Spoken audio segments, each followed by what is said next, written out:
Okay, well, hello everybody. It is Brian. It is Tuesday, and I'm a little early.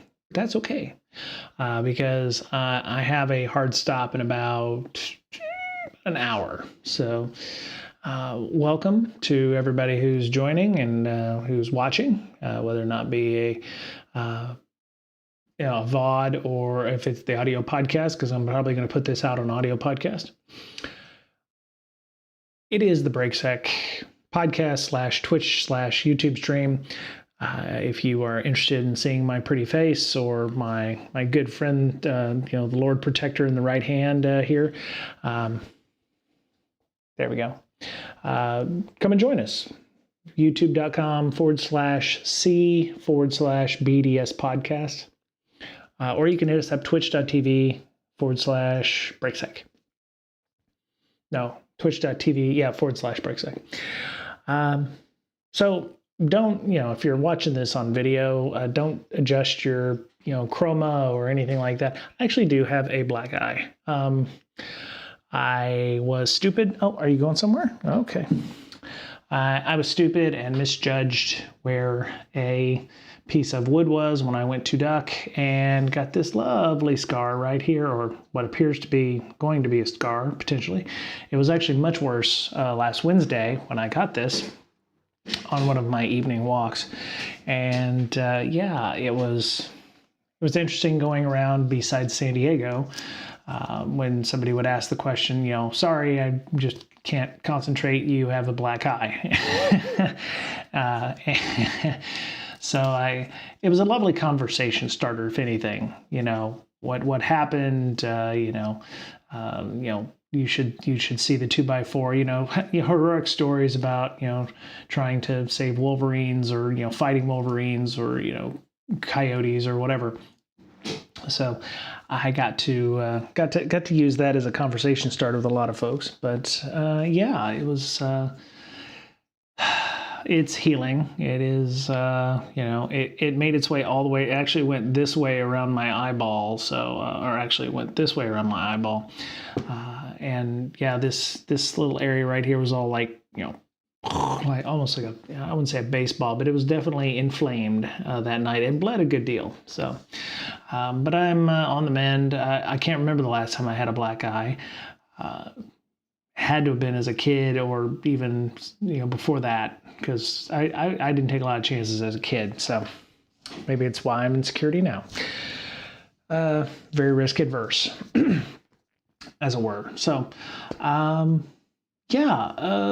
B-Sides San Diego was great. It was not a rainy B-Sides like the previous time. The previous year, we were at SDSU and it rained all day very hard. And that affected, I think, people who wanted to come out to B-Sides. This year, it started off cloudy. It was a little cool, maybe, but by noontime, the sun came out and everybody was happy and allowed everybody to kind of spread out, which I think somebody had mentioned that quite effectively, that when it was raining, there were more people stayed inside, right? But because it was sunny, the courtyard in that area is quite open and expansive. So they had a number of people who could sit out at tables and what have you. So it made it feel like it was less crowded than it was this year. But I think there were actually more people there this year than there was previous year. So that was pretty cool to see. And it was exciting. I actually wish I had taken some of the trainings that were there. I actually reached out to one of the workshop instructors, Bronwyn Acker, I think, let me go and I'll look that up here for a second. I will. Let me see. Make sure I've got this right before I do that. Damn it. Let's see. There it is. Her website is bronwyn.com. Okay. BR0NW3N.com. And Bronwyn is huge into LLMs and gave a talk about setting up your own local LLM, which I've been doing that myself a little bit. As a matter of fact, I was looking at RAG, which is a retrieval augmented generation. I keep forgetting what RAG. When I grew up, RAG was red, amber, green, or whatever. RAG. Retrieval augmented generation. There you go. And there are numerous examples of that now online. Me and a browser. There we go. Me and a browser. There it is. Yes, yes, yes. Shrink it up a little bit. Shrink it up a little bit. There we go. All right, yeah, so retrieval augmented generation. So if you, a lot of companies, a lot of organizations in this case have created, they want LLMs, they like LLMs, they want to be able to use it to query or do enhanced search of their environments, documents of policy, of, you know, kind of like an internal search engine, if you will. And pretty much that's what it is. You can put a lot of things inside of it. Of course, you could use a cloud generated version of that. But the idea is it becomes an information store for your data, your information, your company's information in a controlled manner. Now, you can put it online, but obviously if you're putting policies, if you're putting business specific items in there, or there we go.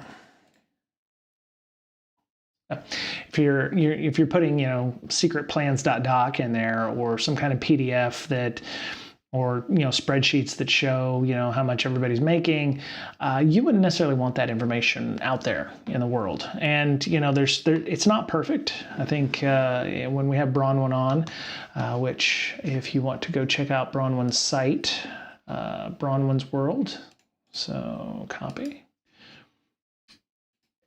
And it is bronwyn.com, which is BR0NW3N.com. And there is, you know, she taught this at scale as well, and she was talking to ChatGPT, but there's a lot of, also she talked about Daniel Meisler's Fabric. Daniel Meisler Fabric.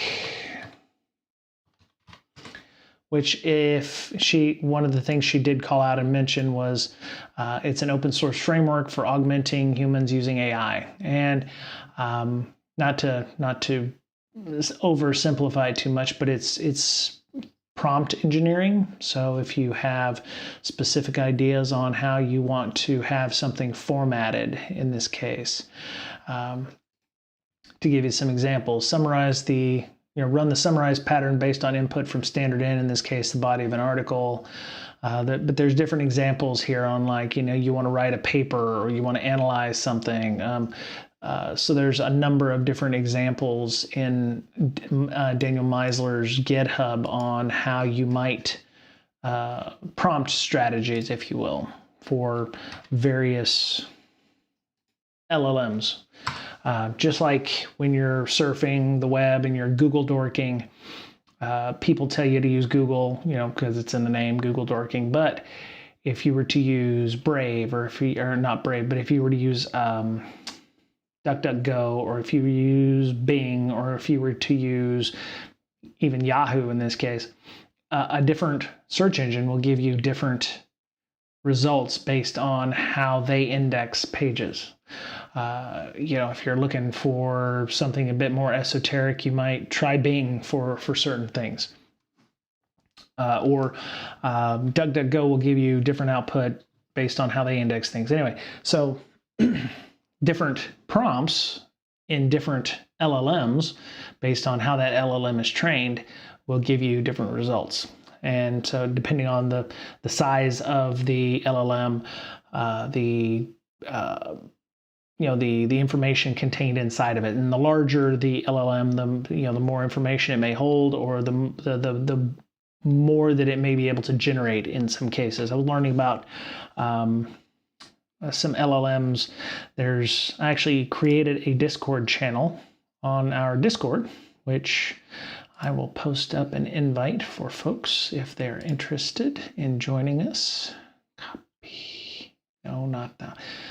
Still learning how to use our Discord in the land of not having level 3 boosts on our Discord now. So invite. No. Why does it keep doing that? Introductions. Oh, there we go. Okay. Invite people. Copy. You can join our Discord. Paste. Okay, so maybe I'm not doing it right.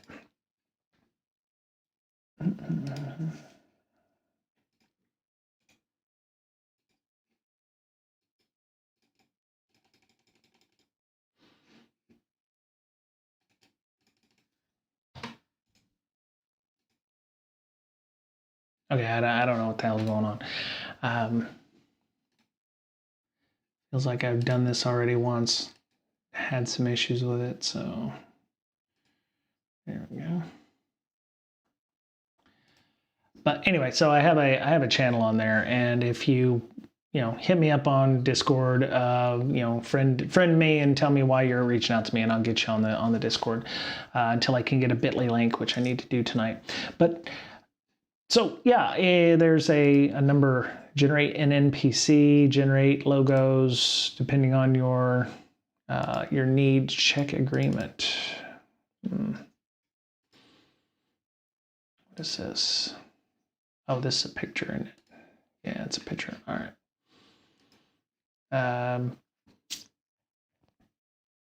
Yeah, so there's a number of different things. So there's an actual program, so you can download. It's called Fabric, and then you can use it to make prompts, or use it to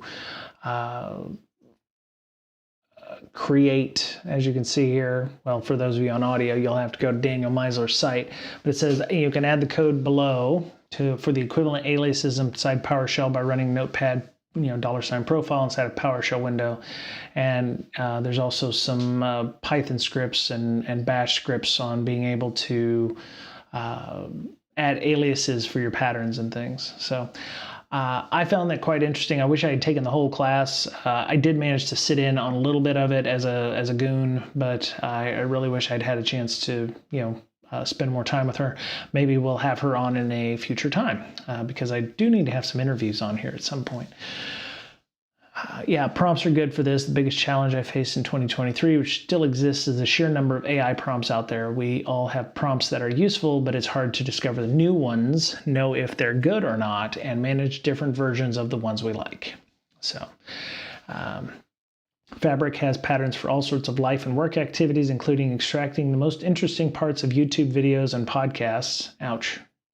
I have a feeling if you did that on our YouTube videos, it would be about 2 seconds, which would be the very end as I said goodbye.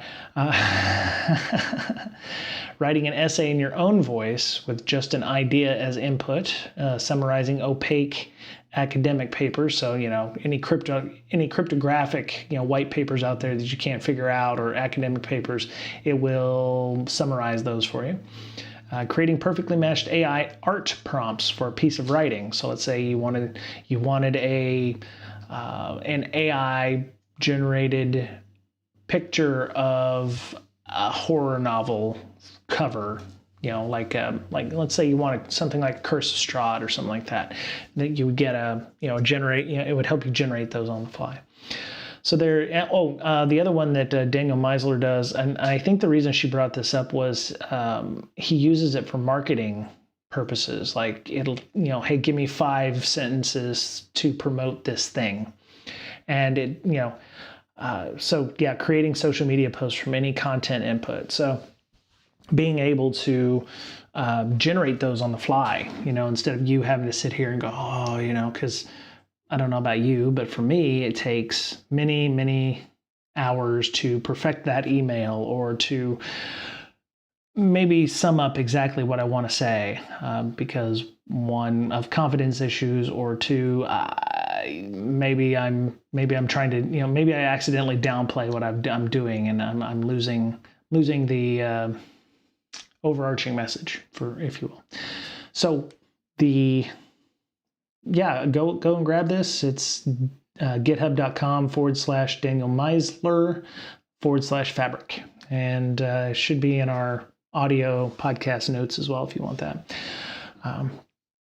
So yeah, I've been playing with RAGs, which is retrieval augmented generation, and because as a tangential thing, one of the things that I've been trying to learn how to do is upskill using boot.dev, which I've mentioned more than once here. If you've watched or listened to the podcast at all, boot.dev is an interesting site. If you're learning how to be a back-end developer, you want to learn Python, SQL, if you want to learn how to build an entire stack on the back end, including Python and Go, and learning the basics as well. It was started by a ex-Netflix person, so a lot of the code you're going to write is your own, but if you get stuck, what do? If it's like a try hack me or hack the box, you're screwed, right?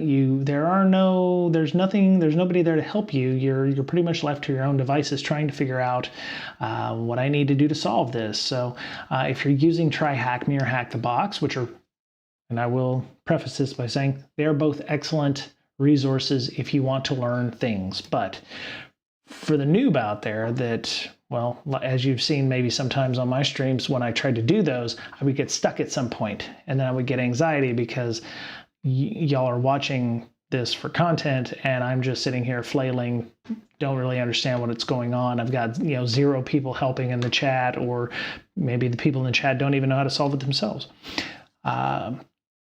So then I rage quit and I'm off the stream.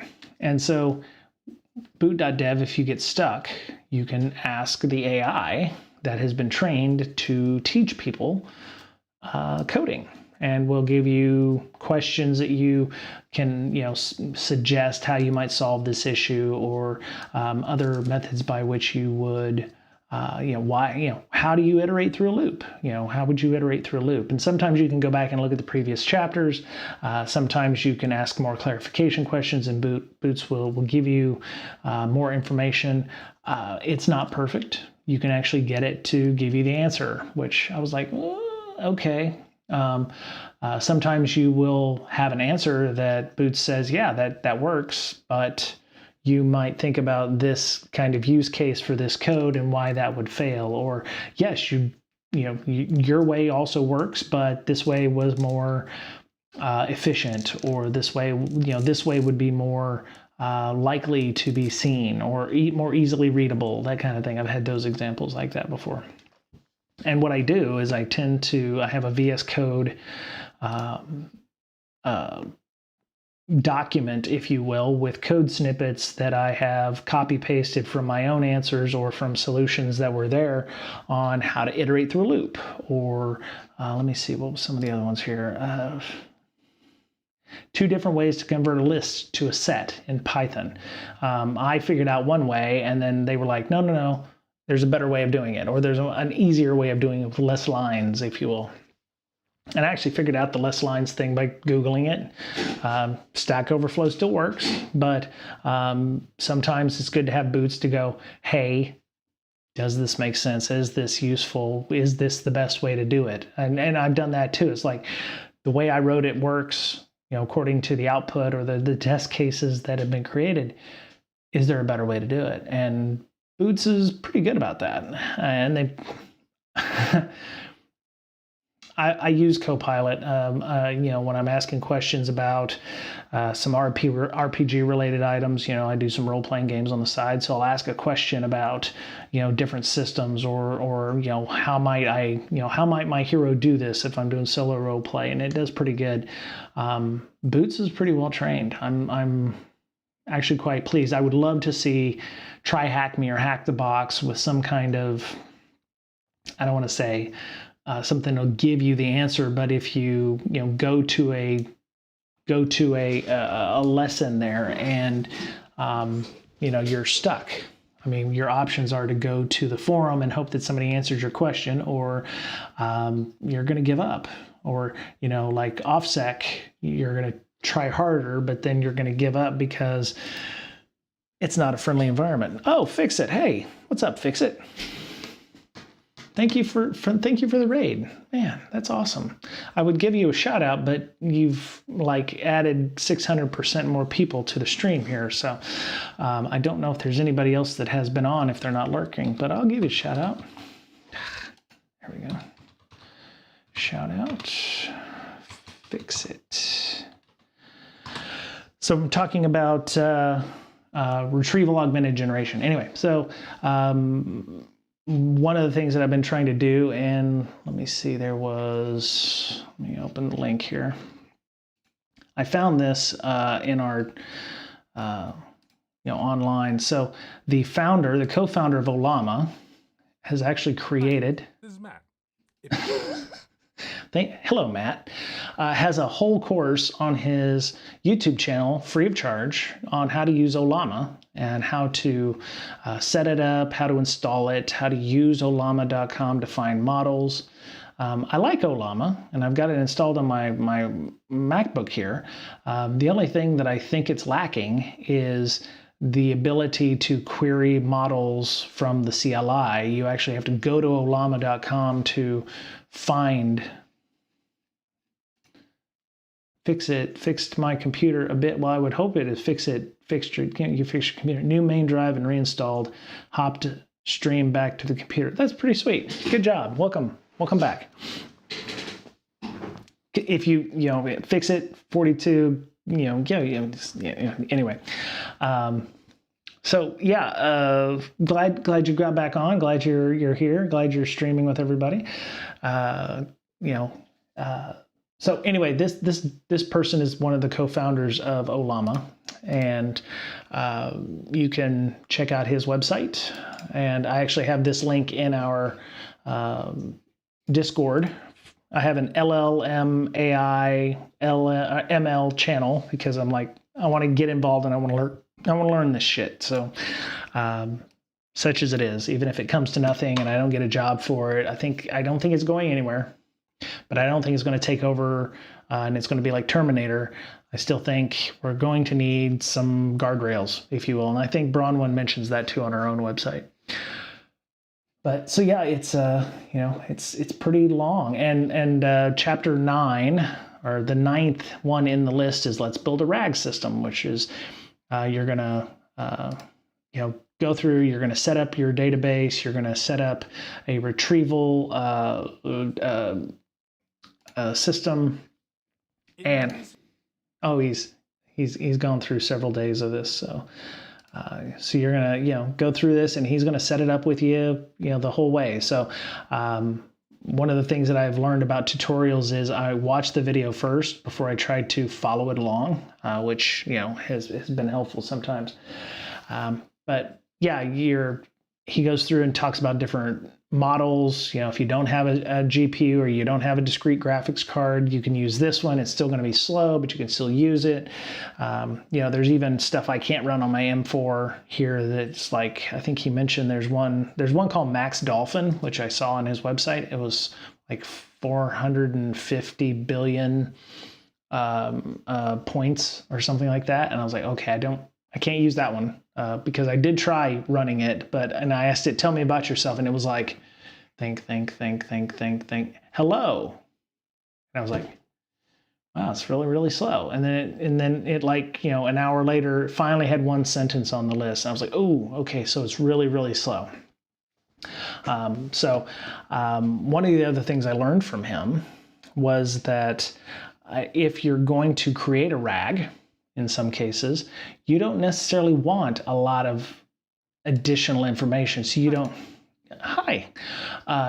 want a huge model, because the larger the model, the more data that it has, and it would be less likely to use the data you're trying to get it to use. So if you have, the reason I want a RAG is because I am a data hoarder.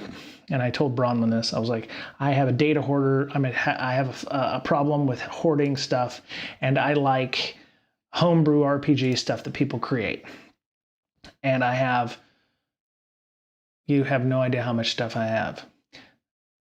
It is obscene. I didn't pay for it, and it's a lot of great people here with a lot of great stuff, and go check these folks out if you're interested in those. But what I would like to do is to take all my PDFs that I've created, or PNG files, or spreadsheets, or whatever, put them into that, and then make queries against various things. So if I've got more traditional D&D or role-playing game stuff, then I can say, tell me all the feats that I can have for a ranger. And then it would search through the obscene number of PDFs that I have and say, well, here's the ranger, give me like the top 15 or something like that. And then it would be like, here's 15 different feats that we found from, all of your data sources for a ranger, if you will. And if I said, minus Hunter's Mark, because Hunter's Mark is god awful. But anyway, so I'm going through this. I'm also going through the boot.dev stuff. And what's funny is I can actually read, I can read the Python code that they're using for creating like the front ends or the query parts for the LLM, which I'm excited about. So there was a lot. Actually, I think there were 3 trainings at BSides San Diego, and I think 2 of them had something to do with LLMs or AIs or creating those kinds of things. So it was very interesting to see that. They weren't long. They were like 2.5 hours, super cheap. It was like $10 for the class, which I really have to tell our B-Sides folks that we got to charge more for that stuff because not because we're trying to price gouge, but we had a lot of people who signed up for the class and then no-showed. And so wait lists, people would wait outside, and we had 29 people and they sold out the class. But then we'd have like 10, 15 people who wanted to be in the class. And we're like, okay. We'd usually wait 5-10 minutes and then we'd let the people in who didn't pay. But yeah, a lot of good content. We had a doctoral student, I think. What was that guy's name?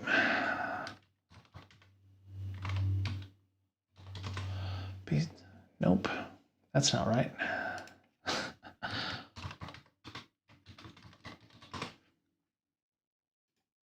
Yep, speakers, event details, there it is, schedule, there it is. And so we had new speaker, career village, training, here we go. So, okay, so we had KQL, so we had interactive workshop on the Hunt Intel Loop from Jibi Sitong. Gaspard Bai, that was the person. AI-driven defense, building a deep neural network for network intrusion detection. That one was fairly well received by everybody as well. And then Bronwyn was, making your own private LLM. Who we definitely want to have her on. She teaches at SANS. She works for Black Hills Information Security as an AI researcher, technical editor, and member of the continuous pen testing team. And she plays with her dogs, LLM, and studies data science. So looking forward to seeing if we can get her on the show as well. But there were a lot of good discussions on here, but a lot of bug bounty stuff, which is great. But it was a good bit of. I didn't get to see a lot of the talks, obviously, because I was security. So, there we go. That would have been good to see. We didn't record the talks either. That's the other, I think, biggest feedback that people had about the discussion. The problem is it's not easy to record these things because it requires you to add additional bits and make sure that everybody's okay with that. And, there may be some discussion next year about that. I'm not saying, we'll straight up iron geek it, but we'll have to see what they're going to do about that. good models gone bad, visualizing data poisoning. Yeah, there was a lot of good stuff in here. So the new speaker village was busy the whole time. You could tell there was, I think at the same, prompt engineering and injection. So we had people who were running from this class here, or this talk here with Micah Turner directly into the private LLM discussion. So they ended up getting a little late, but yeah, there was definitely, it was like, running between, talks, because there were a lot of excellent talks this time. So,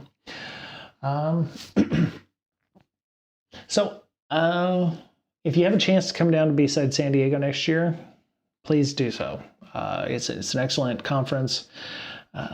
She does have a stream. She actually was on the Anti-Siphon Twitch soon. Okay, I knew she was on. I knew she was online. She had mentioned that when we talked before. I didn't know if she had.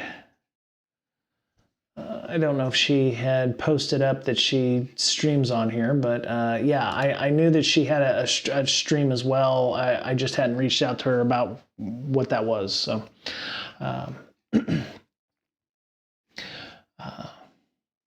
it may be in the InfoSec list. I don't know if it's in the InfoSec stream. I don't know. We'll have to see.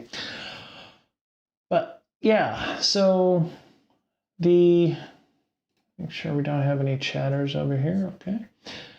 I saw this article, and it's April 1st, but I'm not a fan of the April Fool stuff, especially this day and age. It's also my 20th anniversary, my wedding, 20th anniversary, wedding anniversary. So we're going, another reason I wanted to start a little early is because we have dinner reservations to go out, and I wanted to make sure that I got some time with you fine people before I went to dinner. And so Jay Jacobs, there's a LinkedIn post from Jay Jacobs about EPSS version 4. And I've never quite grokked what EPSS is about. And it feels like an enhanced opinion in many cases. I wish I could make a link to this. Let me see if I can see. I mean, he says he's a data scientist, chief partner and founder of Scientia Institution, founder of Empirical Security as of October 2024. Damn, now I lost the article. Shit. Let me see, more posts, show all posts. There we go. There it is. Okay, so grab that link here for everybody who can link to post.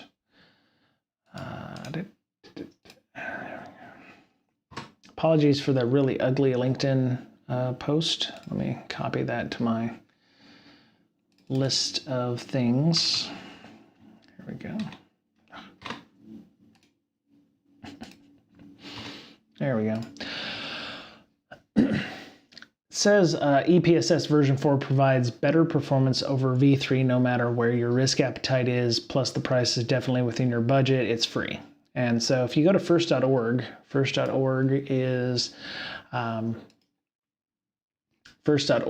the Forum of Incident Response and Security Teams. So first.org, I think, is the creators of the EPSS, or Exploit Prediction Scoring System. And I was trying to understand what that means, in terms of, EPSS and how is Babby formed in this case. Let me see. Yeah, first.org, EPSS. So they released it on March 17th, 2025. So version 4 is the newest, latest, hottest version that could occur. And let me see, where is it? There was a white paper. Oh, there it is. Follow link, open link. There we go. So enhancing vulnerability prioritization, data-driven exploit predictions with community-driven insights. and it's a white paper published in 2023 about the number of disclosed vulnerabilities has been steadily increasing. At the same time, organizations face significant challenges patching systems, leading to a need to prioritize vulnerability remediation in order to reduce the risk of attacks. Unfortunately, existing scoring systems, CVSS anyone, are vendor-specific, either vendor-specific, proprietary, or only commercially available. Moreover, these and other prioritization strategies based on severity are poor predictors of actual vulnerability exploitation because they do not incorporate new information that might impact the likelihood of exploitation. So in this paper, they present the efforts behind building a special interest group to develop a completely data-driven exploit scoring system that scores for all known vulnerabilities, freely available, and adapts to new information. The EPSS model, which I did find it now because apparently it was hidden All right, Fix It. Have a good night. Take care. Thank you for the raid. Appreciate you, and hope you have a good night's sleep, and good to see you back online. So first, creates the exploit prediction scoring system with the idea to collect as much vulnerability information as you can from a variety of sources, collect information of daily exploitation activity, so that would be active threat intelligence from open source people or things? I don't know. Train a model, discover or learn the relationship between vulnerability information and exploit activity. Measure the performance of the model, tweak and repeat step 3, which is training the model, to optimize the model. And on a daily basis, refresh the vulnerability information, step 1, to use the model, step 3, to produce daily estimates of the probability of exploitation in the next 30 days for each published CVE. Sounds like a lot of work, but I'm glad they're automating it. It's on their Zoom, it seems, so you have to register. Okay. Let's see what we got going on here. Oh, there you go. Black Hills is going to do this as well. So there you go. You can register that as, thanks, Fix It. I will add that to the link. So appreciate that. Yeah, 7 p.m. Central European Standard Time. So that would be like noonish Central, I think, and probably about 10 a.m. Pacific time here in San Diego. But yeah, it's a good discussion. She's hilarious. So if you get a chance to register for that on the 3rd of April, 2025. And of course, Black Hills has a Discord, which they have their stuff. So thanks again for that, Fix It. Appreciate you. So the model, the vulnerability information, they said collecting information is all about gathering data. We hope will answer the question, what makes a vulnerability more or less likely to be exploited? Luckily, we don't have to know the answer, nor do we have to estimate any weights for the data we collect. So the information they collect vendor CPE via National Vulnerability Database, the age of the vulnerability, days since the CVE was published in MITRE, references with categorical labels defining their content, so they use MITRE CVE list or NVD.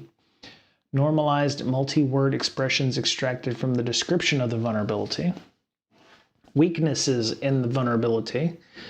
A lot of use of MITRE information, NVD, CWE, which is Common Weakness Enumeration, via National Vulnerability Database. They use the metrics, so the CVSS metrics base vector from CVSS 3.0 or 3.x anyway. CVE listed or discussed on lists or websites, so they go to other sites like OpenWall, Project Zero if it's been blogged about. I think that's probably, how popular is it? Is it important enough that the big folks, threat intelligence feeds, or, like we talk about Unit 42 news on here, or other important, Google's, Zero Day Initiative, Google Project Zero, KEV from CISA. They add those. If there's publicly available exploit code through GitHub, Metasploit, ExploitDB, etc., and then they use offensive security tools and scanners. So there's a lot of data points, right? And so they've having known this, it feels like that they are moving in the right direction. I think the only other thing that I would like to see, and maybe this is something that, it's based on, it's not just exploitability, right? How easy is it to exploit? But offensive security tools and scanners might be Shodan as well, right? They say, I would assume that last list is not exhaustive. If Shodan shows there's 150,000 endpoints out there that have this vulnerability, they say as EPSS evolves, this list will be updated or expanded. And we are meticulous about collecting timing information. We want to know when information is published, added to lists, or otherwise affects the threat landscape. It's not enough to know that a module was added to Metasploit for a particular CVE. We need to know when it was added so we can look at the exploitation activity in the wild before and after the Metasploit module was added. Oh, interesting. The attention to timing applies to all of our data sources and is especially important in the exploitation activity, which we talk about in the next section. Yeah, this is an interesting discussion. The problem that I always have, and I've seen this not just in other places as a consultant or as an auditor or anything like that, is people are going to prioritize the way they want to prioritize. And while I appreciate the EPSS score, and one of the, let me see, where was there. So you look at the picture that we've got here. Let's open that in a new image so I can zoom this bad boy up. So it says effort versus coverage for those of you on the audio podcast, and it shows coverage, percent of prioritized CVEs with exploitation activity, and it goes from 0 to 100 along the y-axis and 0 to 50% on the x-axis, and that the 0 to 50% is effort, so percent of published CVEs being prioritized. And it says, as more vulnerabilities are prioritized for remediation, the amount of coverage should increase, but how you prioritize can make a big difference. I think the overarching bit here is, if there is a CVSS 10 issue, but it affects one part of your environment, do you prioritize that CVSS 10 over, and I think this probably comes down to how well you know your own environment. If there was in this case, they show an example of a 7.2 that is 70% affecting your environment, do you fix the 7.2 before you fix the 10? I think some of that depends on how the 7.2 can be used in your environment. If there was, and this comes back to some looping, some chaining, if there's something that can be used that may be a low issue that gets you a foothold using the 7.2 CVSS scored system, you could, you would probably consider that to be, something you should fix before the CVSS 10, depending on where the 10 fits in your environment. So they show the line for the the EPSS version 3 and the EPSS 4 is actually higher, and I'm assuming that's because they've got new data sets that they're using. Maybe they've got some new partnerships. Maybe they have fine-tuned one version over another. Maybe the evolution of LLM and AI models are better now, and they can maybe they've gotten better at prompt engineering, and they're able to make that delineation. But they say version 4 of EPSS improves upon version 3, but notice the thresholds shift for higher values. 50% and above in V4 takes 0.6% effort, while 50% in V3 takes 2.5 effort. I'm trying to understand this. Let's see.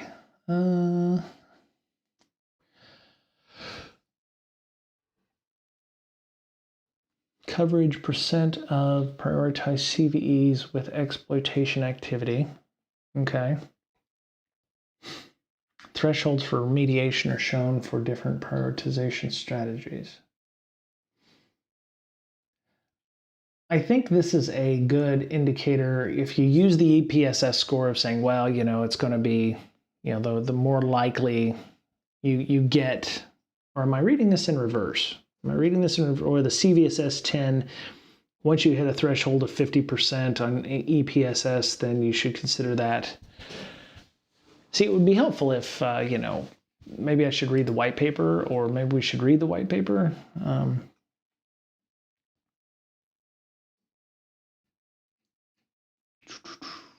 me see here. EPSS modeling, machine learning to identify patterns and relationships between vulnerability information and exploitation we've collected over time. Predicting the future. Measuring performance may seem impossible at first glance. We're making predictions about the future, and the future hasn't happened yet. How can we measure performance for something that hasn't happened yet? Recall that we are meticulous about the timing of things. Okay, since we collect information about when information is published or when events occur, we can construct our state of knowledge at any point in time. This enables us to go back in time, reconstruct what we knew as of that point, even train a model and make predictions about future events.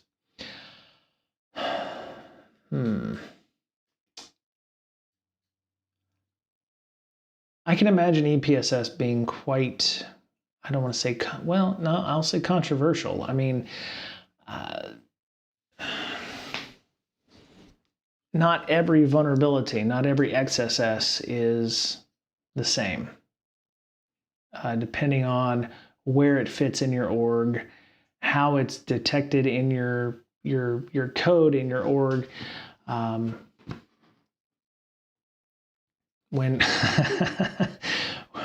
When most people hear prediction, they may think of a mystic with a crystal ball who makes vaguely specific statements about the future. Maybe you expect EPSS to tell you exactly what will and what won't be exploited and when. It just isn't possible. One analogy often uses gambling. Probability theory was born from games of chance. Sure. I got about 25-30 minutes, so all we can say about vulnerability exploitation is that some of the vulnerabilities are more likely to be exploited than others. That's it. That's all EPSS is saying. Okay, so, and that was kind of what I was thinking along the lines of. It's some vulnerabilities are more likely to be exploited than others, and I think this is about, like, back to CVSS scores. It's like, we see a CVSS 10, we think it needs to be fixed immediately. Where the exploitability of a CVSS 10 may not, according to the EPSS score, be that exploitable. Going back to the 7.2, it could be in reverse. It could be like, if there's a vulnerability that gets posted that's a 7.2, but you know that every box in your environment has that vulnerability. Are you going to drop everything to go fix the one CVSS 10? Now, depending on where that exists in your environment, if it is on your Cisco server, hey, Ange, I wonder if RCE and pre-auth may have higher probability. I would imagine if RCE and pre-auth was on your Cisco router with the admin portal that was set up and exposed to the internet, in this case, the CVSS 10, that would definitely be something you'd want to fix. But I think a lot of folks end up, I wonder how Log4j would fit into this, or something like that, where it was like, it was widespread. but it was deep and nobody knew about it. And hey, welcome, Ange. How you doing?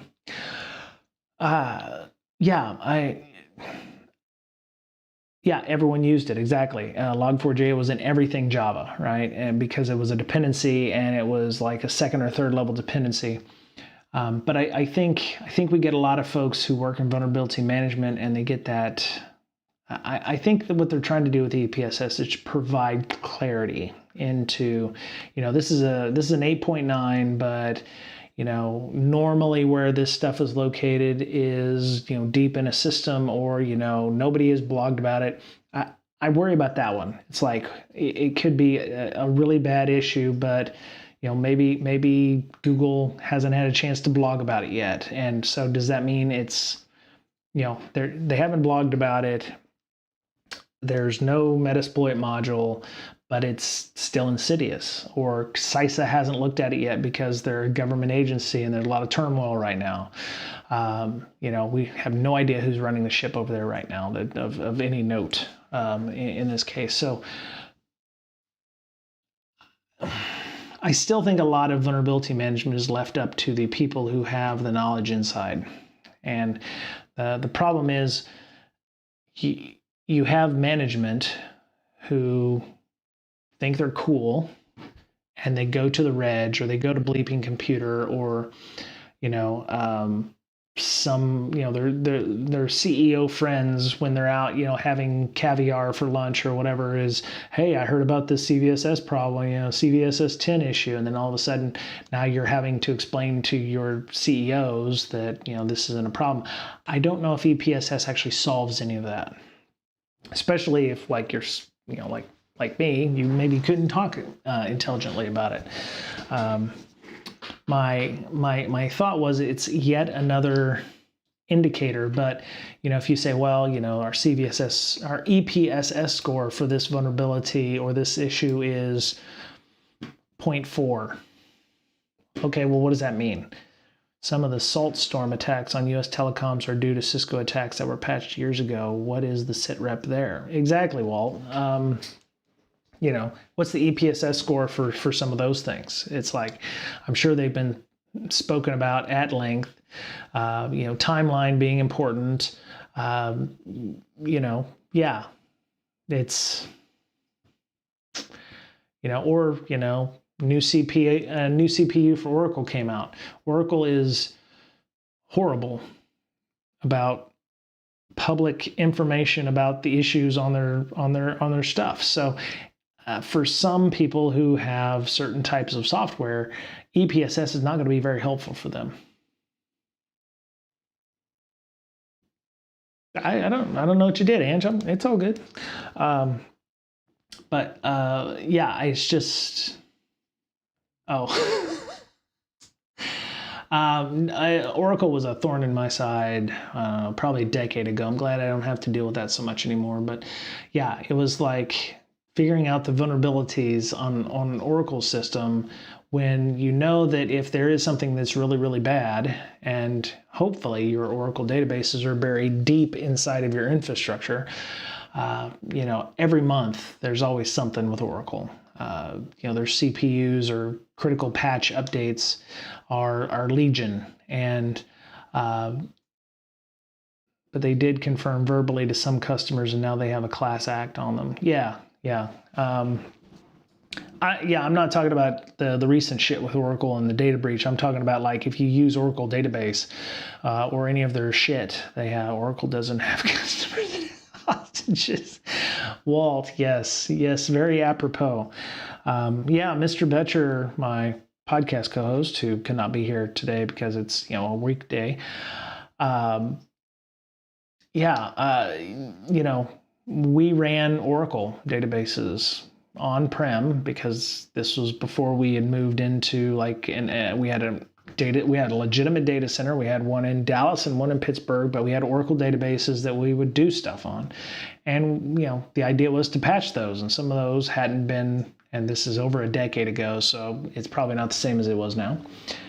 You can't patch those. They couldn't patch those because it would require downtime, and we had to be 100% up, and there was no redundancy to be able to do those things. And so you had to really prioritize during change windows what you wanted to do. And unless you had a certain level of support from Oracle, you weren't going to get that. You could get the patches, but you weren't going to get the change log. It would be like miscellaneous fixes. And I was like, no, you can't do that. So yeah, I think the EPSS, I fear the EPSS is going to be another CVSS score. It's like, well, the CVSS is 7, but it's a 9.2 or something like that. But the EPSS score is like 0.4, so we don't have to worry about it. It depends, right? It depends on the level of risk your organization has. You could be the 0.4% of people that got hit by this, or you could be like Cisco, where everything's going to be 100% because your admin panel is exposed to the internet and you have pre-auth RCE, as Ange had mentioned earlier. There are some legitimate CVSS 10s where it's like, yeah, you're just going to drop everything and fix it. And then conversely, there's going to be a 6.5 that may be really, really bad that expand, the entire organization is vulnerable to this thing, and it may take a simple 3.2 local privilege escalation to get to that 6.5 and just completely ruin your weekend. But yeah.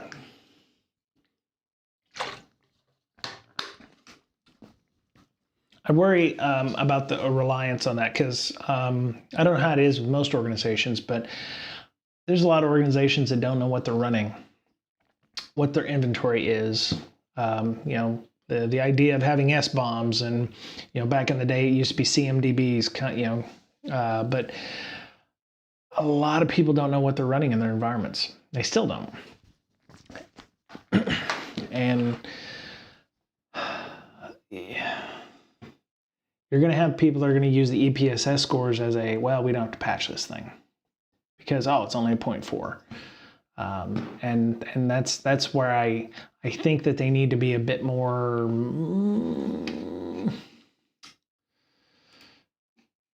realistic about some of this.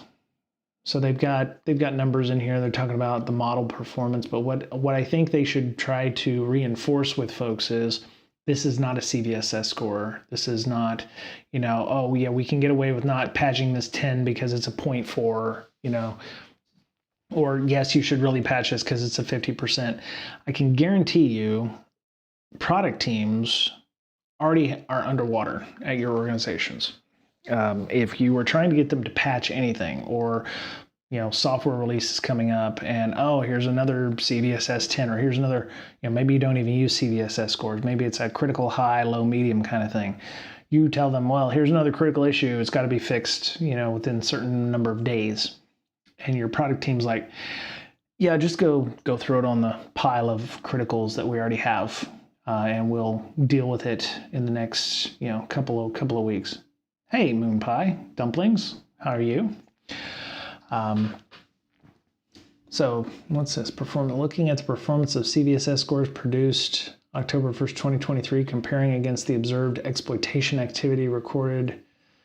So they observed 3,000 true positives, 76,000 false positives, 686 false negatives. Now I'm interested about that one. And so they only have, I'm sure they have SLAs where they don't want to have above, say, 1% of false negatives, and false negatives being a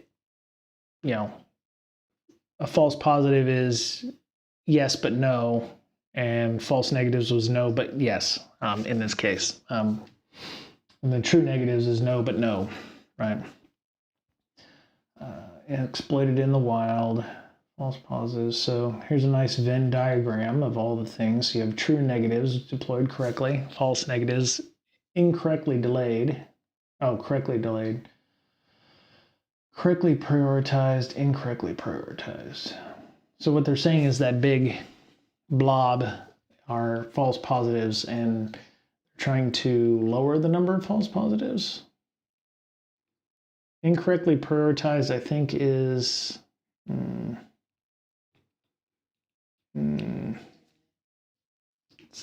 false positives are, vulnerabilities that were prioritized but not exploited. So you fixed them, but nobody was really giving a shit about them, right? True positives were good decisions. Your Cisco admin panel needed to be patched because it's exposed to the internet and you've got no auth on it or whatever, and it's got an RCE and you need to patch it immediately. True positives would be that. False positives would be, I don't know, maybe a patch Tuesday, but it's a low issue and you're like, we need to fix this one now.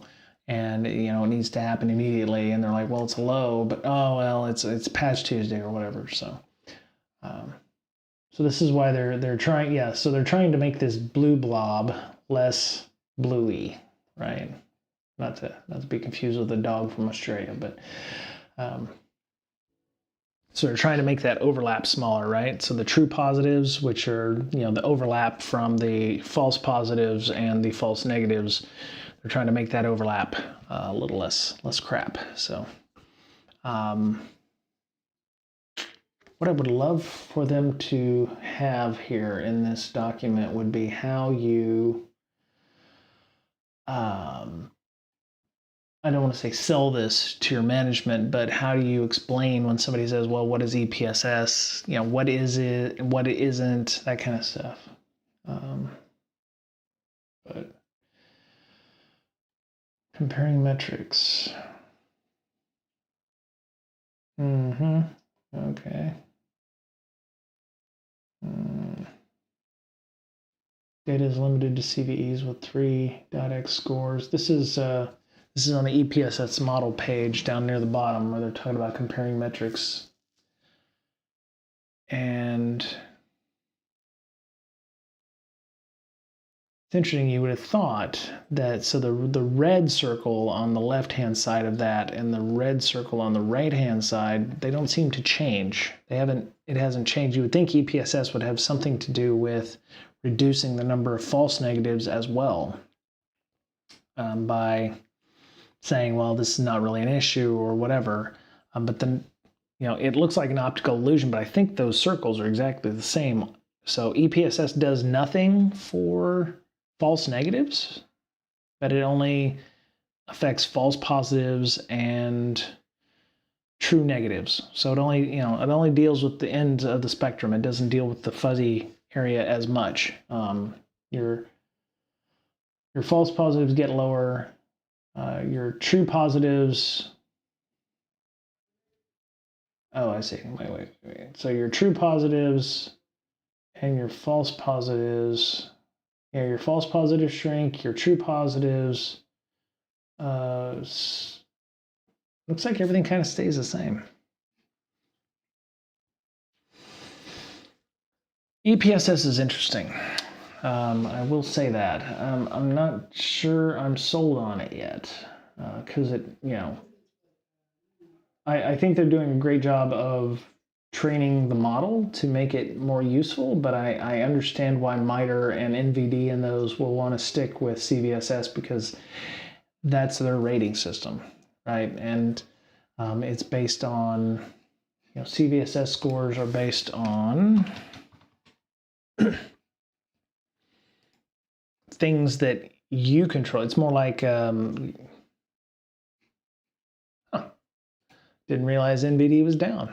Ooh, that's not good. MITRE.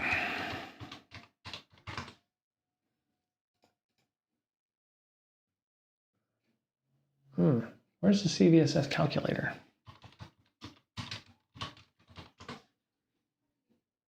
There we go. Okay, so you're looking at the 3.0 calculator here for CVSS. It's, you can add things yourself, right? Exploit code maturity.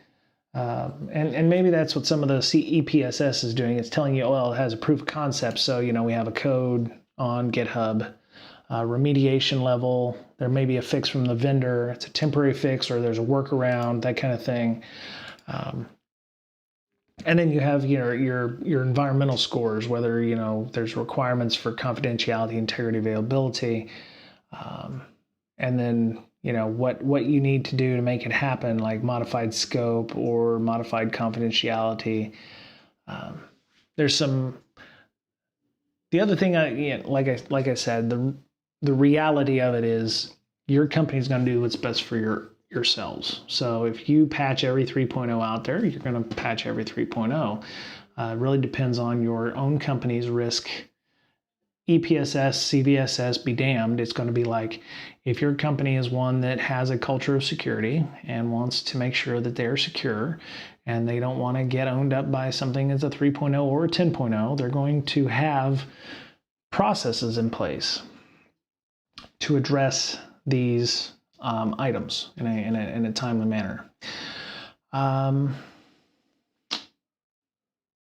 need to do a little more discussion about EPSS. Maybe it's worth an interview with somebody from First or somebody who's aware of First.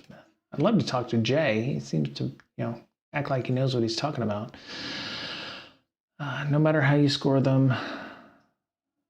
So somebody posted up in that LinkedIn article that I posted up. The interesting thing is that no matter how you score them, there are always 1 or 2 out of 10 vulnerabilities you think, look, this is really not likely to be exploited, and yet.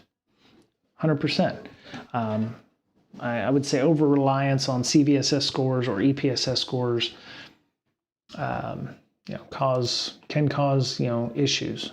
Great data. I was just talking to a client's insurance company yesterday. Their form asked the time frame for fixing high CVSS scores. I told them that we focused on EPSS. It was great to have data to back up our assertion.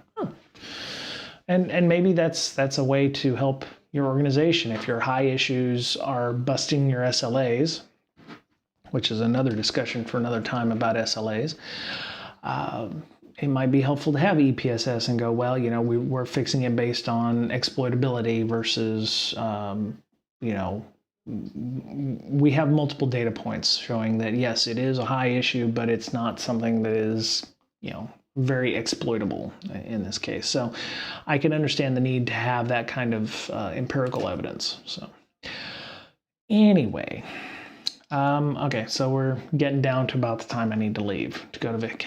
So the one last thing is I am now a lord. Yes. First time in a long time, I think. We've given each other presents for our anniversary, and my wife made us Lords of Ireland and Lady of Ireland. So we have a nice little plot of land in Ireland somewhere. Unfortunately, it doesn't give us anything like citizenship, sadly. But yeah, so we're the Lord and Lady of Ardmore. So I've now deputized all of our cats. Lord Protector is sleeping downstairs on the couch. The Hand, my Mama Kitty, you saw her earlier. She's now the Hand, and we are. Thanks, Ange. I think it's just kind of cool. It's a piece of Ireland, which huge Irelandophile or Celticophile here.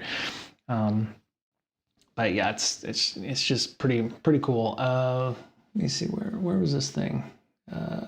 Law of Northern Ireland. So buy a title in Ireland. Yeah, here he goes. Celtic titles. So yeah, there you go. You can be a Lord or Lady of Ardmore. So we have a plot, 5204, 5205. Maybe we'll be buried there or something, 10-foot square luxury gift pack. You get a gold foil box. You can have 5 square foot. I think we have 10 square feet, which is pretty sweet. So you can get a square foot as well only, but yeah, or you can get the deluxe version, which is pretty awesome. A real plot of land you can visit at any time. Personalized Lord or Lady certificate. That's CelticTitles.com. So yeah. I'll have to get a kilt. Yeah. I think we have a tartan. My wife is a Harrington, so she definitely has a tartan. The Brake family tartan, I don't even know if we have one, but yeah, the Harrington tartan.